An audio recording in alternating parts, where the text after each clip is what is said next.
Sizə kim deyir axı kartof, makaron yeməyin? Başa düşürsünüz? Siz əgər 50 qram makaron yesəz günorta yeməyində, bu sizə heç bir şey etməz.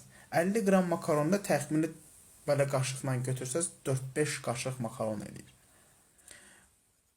Və o sizə heç nə eləməz. Yanında salatını yersiniz, yanında zülalları qəbul edərsiniz, ətdən istifadə edərsiniz, qəşəng makaron. Siz elə istəmirsiniz axı. Siz deyirsiniz, yazıq canım, mən makaron. Siz makaronun qazanına girirsiniz, başa düşürsünüz, qazanını falan yeyirsiniz onu və ona görə də artıq çəkiləriniz olur. Makaron sizə artıq çəki verməz. Çox makaron yemək sizə artıq çəki verər. Makaron sizə artıq çəki verməz. Həmin çox makaron yeyəndən sonra hərəkətsizlik sizə artıq çəki verər. Makaron yemək sizə çəki verməz. Gecə vaxtı makaron yeyəndən sonra yatmaq sizə çəki verə bilər. Burada yazıq qida məhsulunun üstünə düşməyin. Problem sizdədir.